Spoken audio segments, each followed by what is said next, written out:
잇몸 상태에 따라서 치료 기간이 달라진다라고 말씀을 해주셨는데 그렇다면 임플란트 수술 과정은 어떻게 진행되나요? 크게 4단계로 이루어져 있습니다. 첫 번째는 이제 처음 치과에 내원하셔서 여러 가지 방사선 사진을 찍고 여러 가지 검사를 하면서 진단 및 치료 계획을 세우는 단계입니다. 그 이후에 임플란트가 가능한지 여부를 먼저 확인을 하고요. 두 번째 단계로는 1차 수술을 진행하게 됩니다. 1차 수술이라는 것은 아까 말씀드린 치아 뿌리를 대체하는 인공 나사를 뼈 안에 심는 것이 되겠는데요. 필요한 경우에는 치아를 발치하거나 필요한 부위에 뼈를 이식해주면서 1차 수술을 마무리하게 됩니다. 그 이후로는 2차 수술이 진행되게 되는데요. 2차 수술은 뼈 안에 있는 임플란트 나사를 잇몸 밖으로 꺼내는 작업입니다. 잇몸 위에 뚜껑을 달아주는 것이라고 보면 되겠는데요. 그 다음 단계로는 최종 보철물을 올리는 단계입니다. 치아 머리에 해당되는 보철물을 올릴 수 있기 때문에 이 이후에 이제 저작 기능이 가능하게 되겠습니다.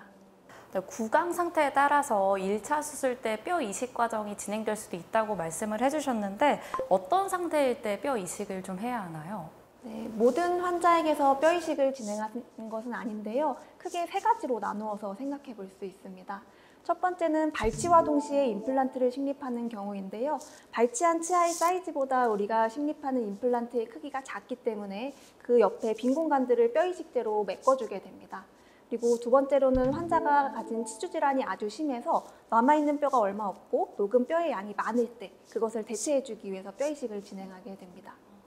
또 세 번째로는 환자가 가지고 있는 선천적인 뼈의 상태가 얇거나 좁기 때문에 그 부위를 보충해주기 위해서 뼈 이식을 진행하게 됩니다. 이렇게 3가지 방법을 말씀해 주셨습니다. 모래사장 위에 건물을 세울 수 없는 것처럼 임플란트 수술할 때 집안을 튼튼하게 하는 게 굉장히 중요할 것 같은데요. 말씀해 주신 뼈 이식에서 쓰이는 재료는 좀 어떤 게 있나요?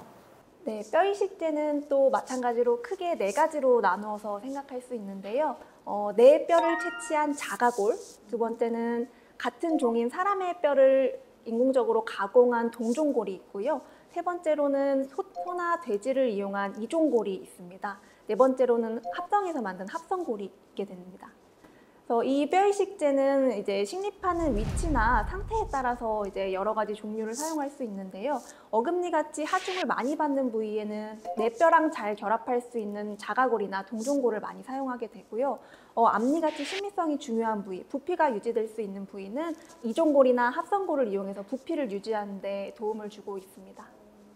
말씀을 들어보니까 어금니와 앞니에 쓰이는 게 조금 다를 것 같은데 어떻게 다른지 설명해 주실 수 있을까요? 네, 자가골이나 동종골은 내 뼈와 유착이 잘 됩니다. 대신에 흡수가 조금 되는 경향이 있습니다. 그래서 내 뼈를 튼튼하게 해줄 필요가 있는 어금니 부분에는 자가골이나 동종골을 사용하고요. 이종골이나 합성골은 흡수가 잘 되지 않지만 내 뼈와 유착이 좀 어렵습니다. 그렇기 때문에 심리적으로 부피 유지가 중요한 앞니 같은 경우에는 합성골이나 이종골을 사용하게 됩니다. 그러면 임플란트 수술 후에 꼭 이것만은 지켜야 한다 하는 주의사항이 좀 있을까요? 네, 저는 크게 3가지를 항상 당부 말씀을 드리는데요. 첫 번째는 얼음찜질입니다. 얼음찜질은 수술 부위를 차갑게 해서 지혈을 도와주고요. 두 번째는 머리를 높게 하고 주무시는 것을 강조드리는데요. 우리가 다리 수술을 하고도 다리를 높게 올리고 주무시는 것처럼 머리를 높게 올려서 혈행이 몰리는 것을 막아줄 수 있습니다. 또 세 번째로는 꺼즈를 무는 것인데요. 꺼즈를 무는 것 또한 압박을 통해서 지혈을 돕는 것입니다. 이 3가지 모두 지혈을 돕는 데 도움을 주는 행위들인데요. 지혈이 빨리 되면 수술 부위가 덜 붓고요. 수술 부위가 덜 부으면 수술 부위가 안정화되기 때문에 내 뼈와 임플란트가 유착되는 것을 도와줄 수 있습니다. 네, 지금부터는 시청자분들이 조금 많이 궁금해하셨던 임플란트의 오해와 진실에 대해서 조금 알아보려고 하는데요. 첫 번째 질문 드려보겠습니다. 임플란트는 영구적으로 쓸 수 있나요? 네, 임플란트도 자연 치아와 마찬가지로 생각하시면 되는데요. 임플란트는 충치는 생기지 않지만 치주 질환에 이완되거나 또 부러지거나 깨지거나 하는 등의 문제점이 발생할 수 있습니다. 또다시 치주 질환에 이완되게 된다면 잇몸뼈가 높기 때문에 임플란트가 흔들릴 수 있고요. 또 강한 힘을 주어 씹게 되면 임플란트의 머리 부분인 크라운이 깨지거나 탈락할 수 있습니다. 하지만 자연 치아도 평생 사용할 수 있는 것처럼 관리만 잘 된다면 임플란트도 평생 사용할 수 있습니다. 네, 평생 사용할 수 있다고 하셨는데 이렇게 임플란트의 수명을 늘리기 위해서 조금 지켜야 할 것을 조금 더 알려주신다면 어떤 게 있을까요? 임플란트는 관리가 중요한데요. 적절한 워터픽이나 치간 티수를 이용해서 구강 관리를 잘 해주시는 것이 중요합니다.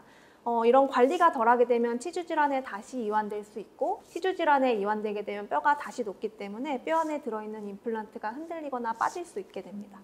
임플란트 크라운은 임플란트 뿌리와 접착제로 붙어 있기 때문에 단단하거나 질긴, 그리고 또 끈적한 음식을 드시게 되면 빠지거나 깨질 수 있겠죠. 그런 것도 삼가주시는 게 좋습니다. 또 세 번째로는 임플란트는 신경이 없기 때문에 자극을 느끼지 못합니다. 그러므로 임플란트에 문제가 생겼을 때도 통증을 느끼지 못해서 자각하지 못하는 경우가 많은데요. 그렇기 때문에 정기적으로 치과에 내원해 주셔서 관리를 받아주시는 것이 좋습니다. 잘 관리만 한다면 평생 사용할 수 있다라고 답변을 해주셨습니다. 그렇다면 두 번째 질문입니다. 임플란트에도 나이 제한이 있나요? 건강한 환자분이라면 100세의 나이라도 임플란트는 식립할 수 있습니다. 하지만 고령이 될수록 전신질환을 갖고 계시는 경우가 많기 때문에요. 전신질환에 알맞는 처치가 함께 동반된다면 임플란트 시술도 가능합니다. 네, 세 번째 질문 드려보겠습니다. 고혈압, 당뇨와 같은 기저질환 환자는 임플란트를 할 수 있을까요? 네, 고혈압을 가졌어도 당뇨를 가졌어도 임플란트 시술은 가능합니다. 고혈압 환자 같은 경우에는 피를 묽게 해주는 약을 드시고 계시기 때문에 지혈에 문제가 생길 수 있습니다.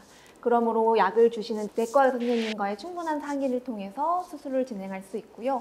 당뇨 환자 같은 경우에는 수술의 치유가 좀 늦거나 감염이 생기거나 마찬가지로 지혈에 문제가 생길 수 있습니다.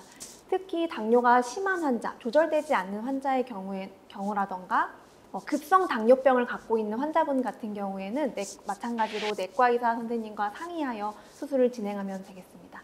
확실히 지혈에 문제가 생길 수 있기 때문에 그런 부분을 조심하셔야 한다라고 말씀을 해주신 것 같은데 그렇다면 골다공증 약을 먹으면 임플란트 치료를 할 수 있을까요? 네, 우리의 뼈는 평생에 걸쳐서 생성과 파괴를 반복하게 됩니다. 하지만 골다공증 약을 드시는 분들은 이 뼈의 파괴와 생성을 억제하는 약을 드시고 계시는데요. 그렇기 때문에 뼈는 무르고 약해지게 됩니다. 그렇기 때문에 우리가 심어준 임플란트와의 유착이 좀 덜하게 될 수 있고요. 또 뼈에 염증이 생기기도 좀 쉽습니다. 그렇기 때문에 주사제를 맞으시는 분들은 6개월 정도, 약을 드시는 분들은 3개월 정도 임플란트 치료를 미루시는 게 좋습니다. 네, 네 번째 질문까지 살펴봤고요. 그리고 마지막 질문입니다. 만 65세 이상이면 무조건 보험이 된다? 네, 건강보험에서는 부분 무치약을 가지고 계신 65세 이상의 환자분들에게 30%의 혜택을 주고 있습니다. 또 다양한 민간 보험사에서도 여러 가지 보험 혜택을 주고 있으니까요. 꼼꼼하게 따져보셔서 선택해 주시는 것이 좋습니다.